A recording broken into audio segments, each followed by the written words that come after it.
Well, hello, Atlanta. My name is Elise Wade, and I am the Executive Vice President of the Young Democrats of Georgia.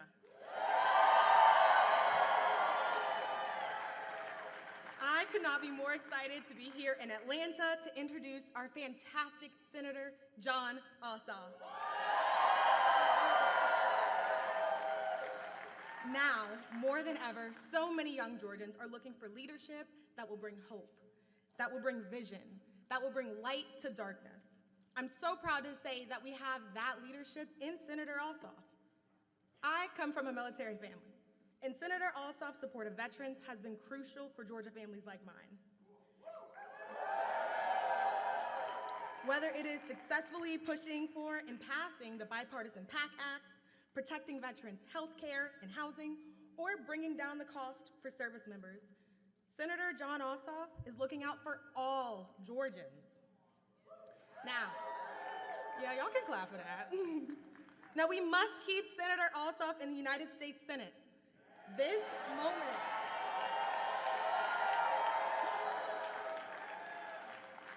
moment is too important, and we cannot afford to lose. So Atlanta, are you ready to give it all that we've got to make sure that we re-elect Senator Ossoff in 2026? Yeah, I can't hear you. Get loud, Atlanta!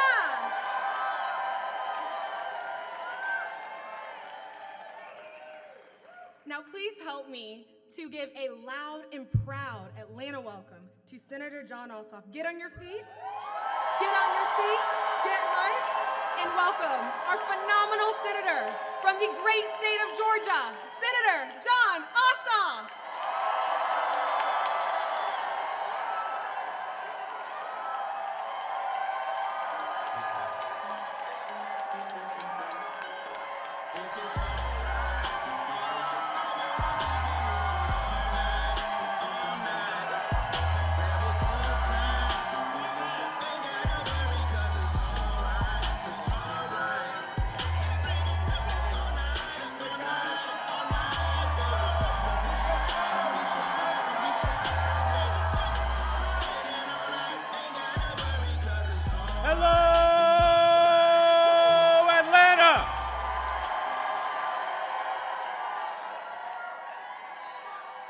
Atlanta!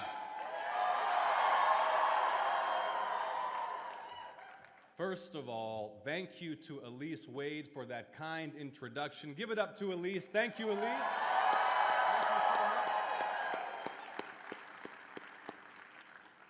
And thank you to all the volunteers and organizers who built this event, who will power us to victory in November. Thank you.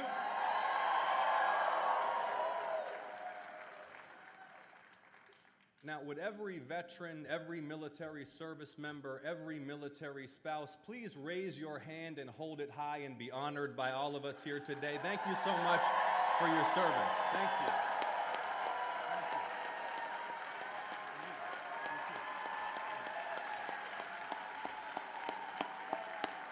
Thank you. Now, Atlanta. This election is 9 months away, but the crowds I've seen over the last year at rallies like this one, the crowds every week in people's homes and backyards across our state as we organize and mobilize toward victory leave no doubt that Georgia is ready to do our part to save our republic again. We're ready.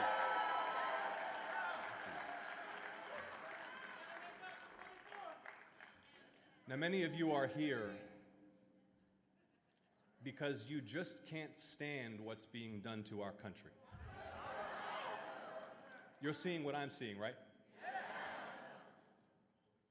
The president posting about the Obamas like a Klansman at 1 a.m.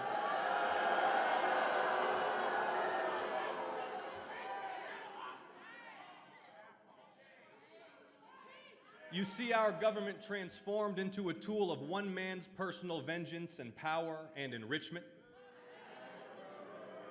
You see the president and his family rake in billions while Americans struggle to make ends meet. You see prices going up while jobs are getting harder to find. You see millions lose insurance and local hospitals shut services while the rich get tax cuts. You see masked federal agents kicking down doors without so much as a warrant from a judge, dragging Americans out of their homes without cause, demanding papers at police checkpoints, assaulting and even killing Americans with impunity from the very top.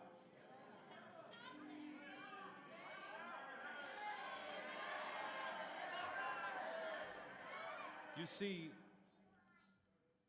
see the American government immediately slander the citizens it kills as terrorists. You see prison camps growing and full of children. More and more of your neighbors carry their passports to the store in case they're detained based on their accent or the color of their skin. The Justice Department and now even our intelligence agencies are openly politicized and turned against the president's enemies. It feels like every day the depravity deepens, the chaos accelerates, and deep down, maybe you fear whether our republic now in our 250th year can survive it all.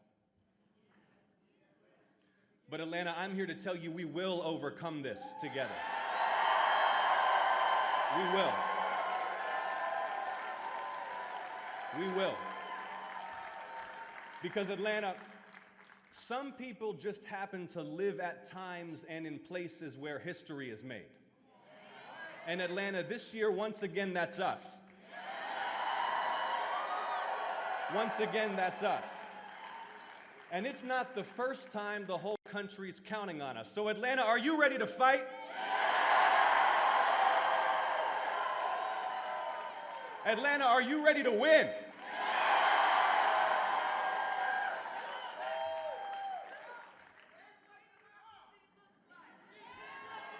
There you go.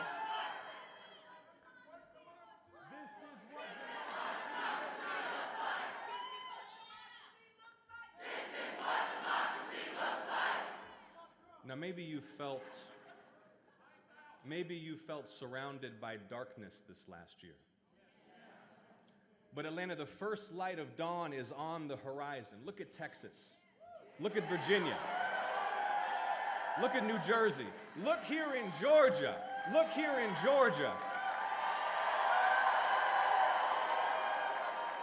where Democrats just won 2 statewide races by 25 points. Look at Minneapolis, where they organized to protect children from being kidnapped at school, where tens of thousands marched in protest, where nonviolent civil disobedience forced the tyrant to retreat.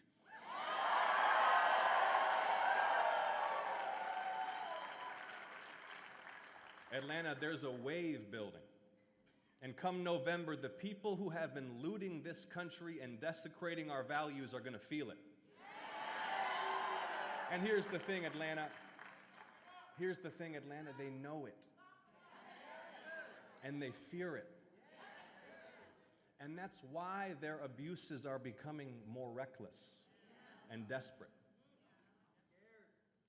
But as long as we don't give in to doubt or despair or division, our victories will be so decisive that no half-baked plot hatched in the White House will foil the will of the people, Atlanta.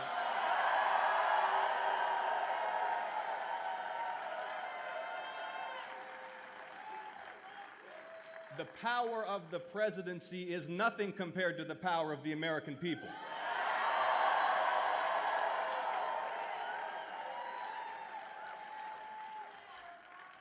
Atlanta, are you ready to win?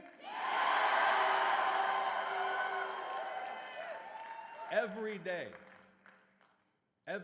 our wave grows taller, our tent grows bigger.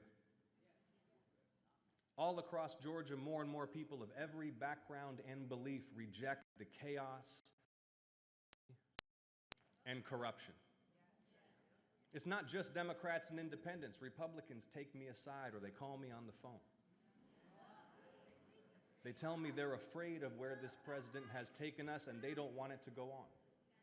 They tell me they're voting for a Democrat for the first time.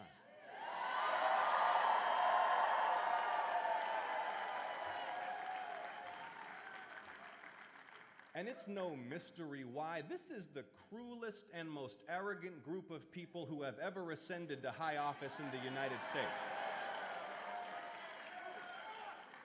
And their cruelty and their arrogance are matched only by their incompetence.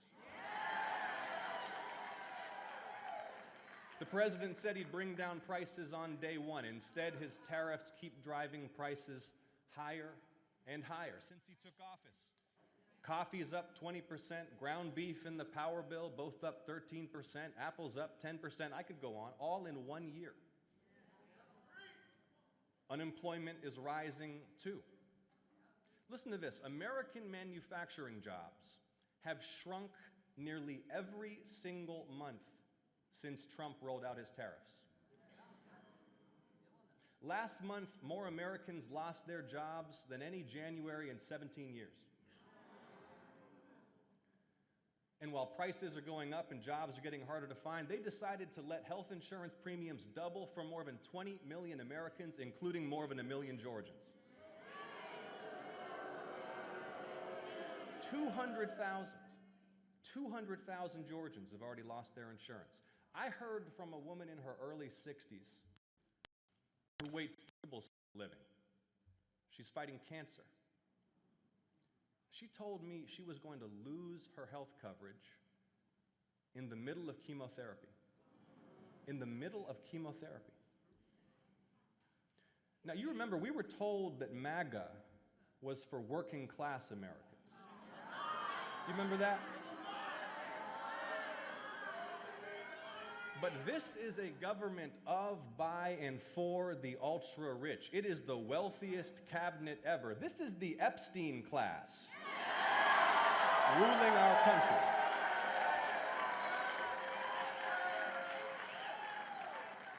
They are the elites they pretend to hate. So prices are up, jobs are going away, Medicaid and school lunches are slashed, nursing homes are getting defunded. If you're Steve Bannon, and your pitch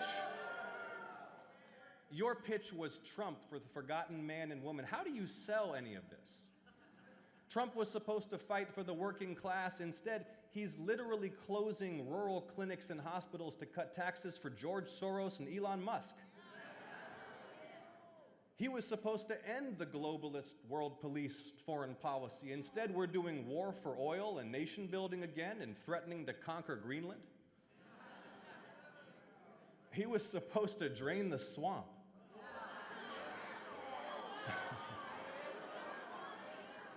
Instead, this is the most corrupt administration of all time, and everybody knows it. Everybody knows it. Listen to what Marjorie Taylor Greene just said about MAGA last week. I'm serious. Marjorie said, she said, quote, "I think people are realizing it was all a lie." Hold on, it gets better. Marjorie said, what MAGA is really serving in this administration, who they're really serving is their big donors. Guys, this is Marjorie Taylor Greene talking. She went on.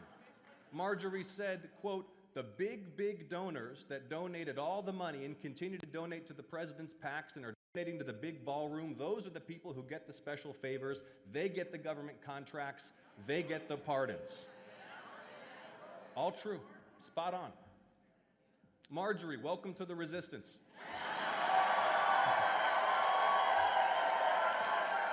It's a big tent. I think never in the history of corruption has so little effort gone into hiding so much graft. There's the pardon factory. They're running out of DOJ, donors and political allies straight to the front of the line. And then, of course, the president and his family's net worth has increased by billions since he took office. The president and his sons have been very busy taking money from foreign governments and foreign interests. Like there's Sheikh Tanoon, National Security Advisor in the United Arab Emirates, who deposited $2 billion in Trump's crypto firm just after the administration granted his government access to the most sensitive American AI chips. There's Justin Sun, the Chinese crypto titan, under investigation by the SEC, who bought tens of millions of dollars of Trump coins just before that SEC investigation went away. Dar Global, the real estate fund tied to Saudi royals, has new Trump deals in 4 countries. The governments of Qatar and Oman are investing too. But Trump doesn't just want money from foreign governments. He wants money from the US government too. So our president is suing the United States for $10 billion. This is actually a thing he's doing. Did you see this? And if you're thinking, wait a minute, isn't that our tax dollars? The answer is yes. It is our tax dollars.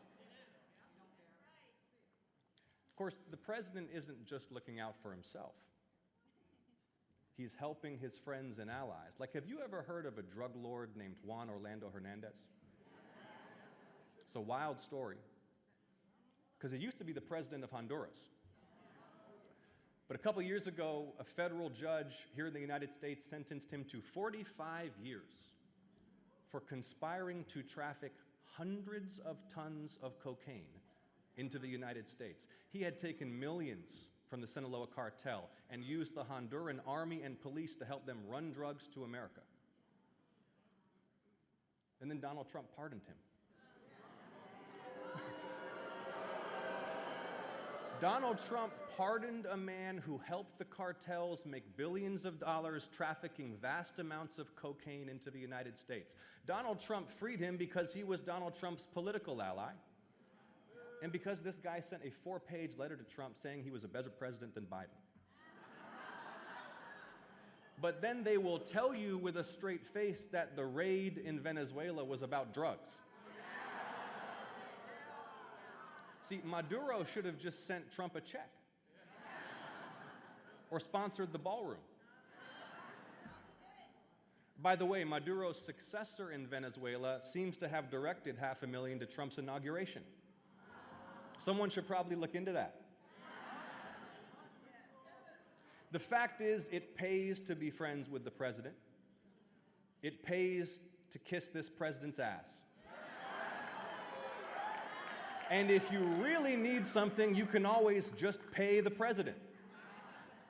Whether you're a sheikh or a felon or a kingpin or a political donor, there's a buffet of corrupt options to curry favor with this administration. And yes, Donald Trump cut our health care so people like Elon Musk would pay lower taxes. But don't forget, he also cut our health care to fund the creation of a huge federal paramilitary force. Now look, there are still plenty of patriots serving our country in the US government and decent, hard-working folks in federal law enforcement trying to do the right thing every day. But this ain't that. And the American people are asking, why are roving gangs of masked men who look like they couldn't pass the Army physical exam dressed up like pretend Delta Force operators, wearing camouflage and carrying ARs on the streets of American cities, setting up checkpoints to harass commuters, demanding papers, dragging people screaming from their cars, and shooting people to death?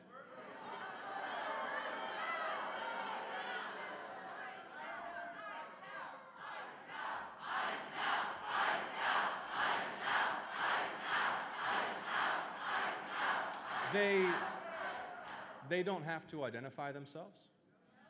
They don't have to explain why you've been stopped. Film them and they tell you you've been added to a terrorist watch list. A Republican congressman running for Senate in Texas said, quote, "When a federal officer gives you instructions," he said, "you abide by them and you get to keep your life."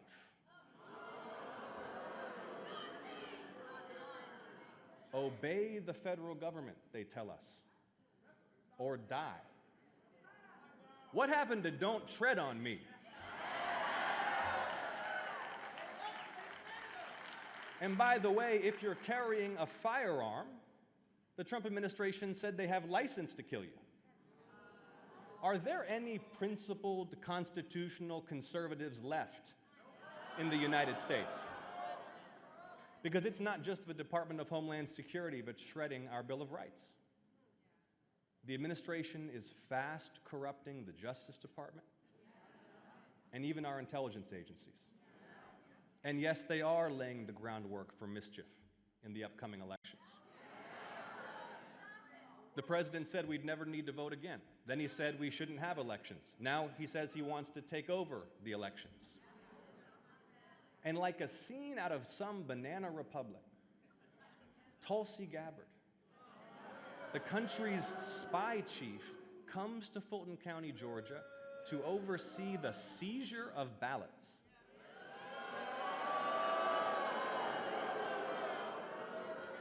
Your ballots. Tulsi said the president asked her to go, which means the president is personally managing federal raids on election sites in battleground states, all in service of his obsession with overturning the 2020 election and laying the groundwork for whatever they're plotting this year. But they made a big mistake. They came to Fulton County, Georgia. They came to the political and spiritual heart of the civil rights movement.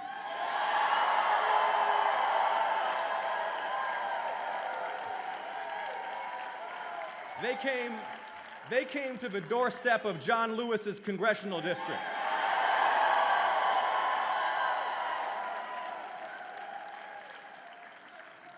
And as a result, we are going to mobilize the biggest and most unstoppable turnout in state history. Are you ready to vote, Atlanta? Say vote. Say vote. Say vote. Tell you what. You know what would make Tulsi Gabbard really mad? Are you ready to take your first action right now, all of us together, to get out the vote? Are you ready? Okay, listen. I want you to take out your phones. We're going to do this together. If you're looking for something to do, this is something we can do right now. I want you to take out your phones. You got them? Hold them up. Let me see them. All right. New text message. Hold the phone up when you got the new text message open.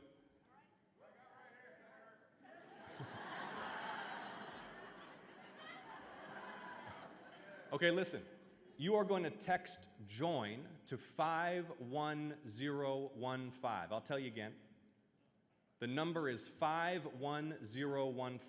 51015. Everybody watching online, it's 51015. Text JOIN. All right, you got it? Hold that phone up when you're done. There you go. Atlanta, say vote. Say vote. Now look, defeating Donald Trump and his allies is essential, but it's only part of the job ahead. Because Donald Trump is a symptom of a deeper disease. Decades of deepening political corruption, growing inequality of power and wealth. These are the failures of an ancient and visionless political class entrenched in a system built to keep them in office forever.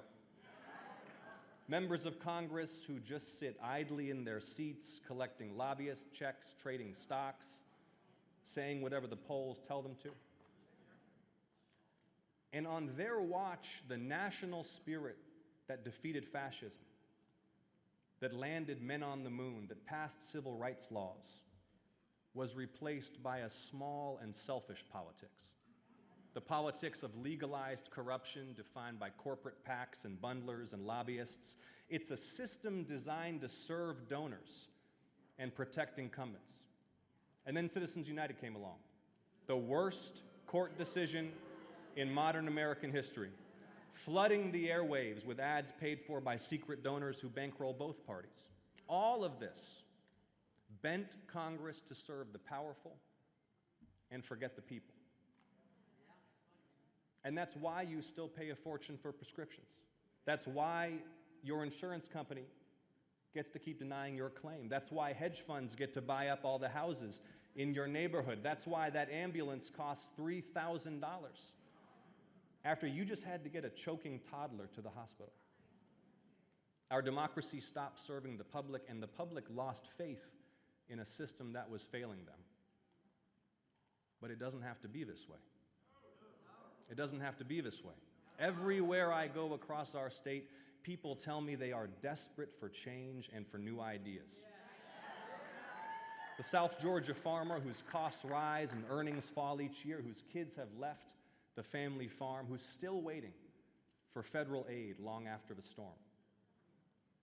The student working through college who still needs food stamps to make rent, whose conscience can't stand their tax dollars being used to lock up immigrant children here at home or kill innocent children in the Middle East. The young couple expecting their first child who wonder how they'll afford a crib and a stroller, let alone a first home. And their health insurance just went up $1,000 a month. There are so many problems we should be solving together. Guaranteeing all Americans great health insurance and great health care no matter our wealth.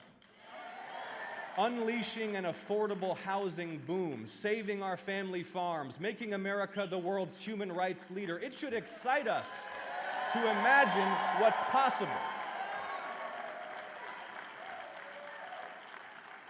But none of us will be possible if we forget what America stands for. See, Donald Trump, J.D. Vance, Stephen Miller, they offer a small, closed, menacing vision of America defined by fear and scarcity and exclusion. They imitate the blood and soil rhetoric of history's worst regimes. Immigrants, Donald Trump says, are poisoning the blood of our country. Those are the kinds of words used by the most dangerous men in history. I listened to a speech a few months back by a senator from Missouri who's aligned with the president, and I think what I heard him say was that the only real Americans are those descended from the original European settlers. Now maybe he forgot the Mayflower itself was full of religious exiles fleeing persecution. But our heritage isn't limited to that of the Pilgrims and those who settled the West. America's heritage includes the descendants of slaves who won liberation from slavery and Jim Crow. It includes the Creek Indians who lived in Middle Georgia for 11 centuries straight. It includes immigrants from every region and continent who arrived here fleeing persecution or seeking opportunity. Americans are not a race.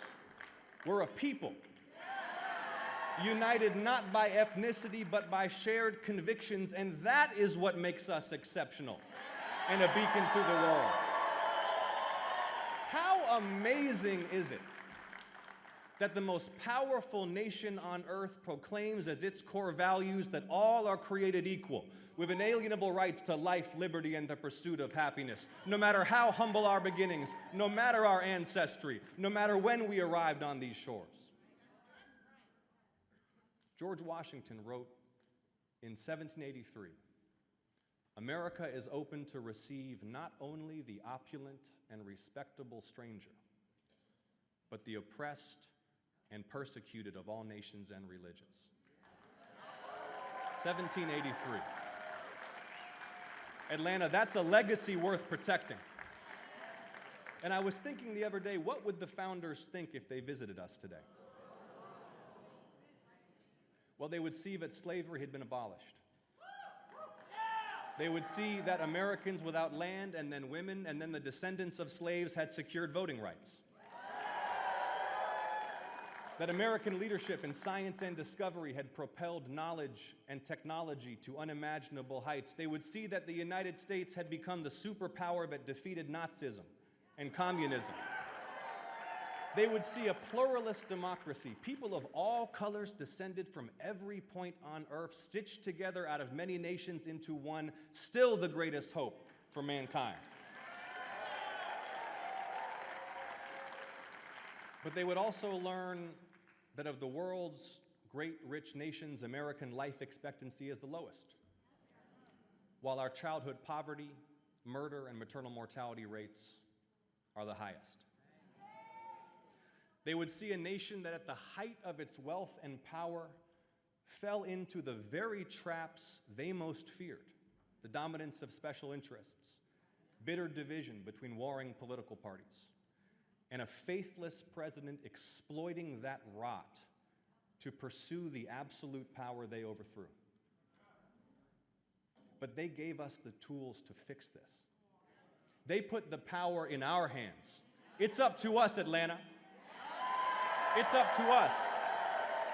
This is a turning point for the United States. History is calling the question, what kind of a people are we? I believe the measure of our success is not how many of the poorest and most vulnerable families we hunt down and shackle and imprison and deport. The measure of our success is whether each generation achieves greater health and prosperity than the last, and whether we live up to the promise of equal justice for all. I believe we can lift American children out of poverty. We can keep our communities safe from violence. We can make sure every mom and every baby in America gets the best care in the world. I believe we can reform our corrupt politics. We can unite the American people to solve big problems and achieve great things again. I believe we will escape this moral tailspin and recommit ourselves to the values that have powered 250 years of progress. But none of this is possible without victory this November. And the battle is already on. So Atlanta, are you ready to work? Atlanta, are you ready to save the country again? Then let's get it done. Thank you so much, Atlanta. Thank you for being here. Let's get to work. Thank you.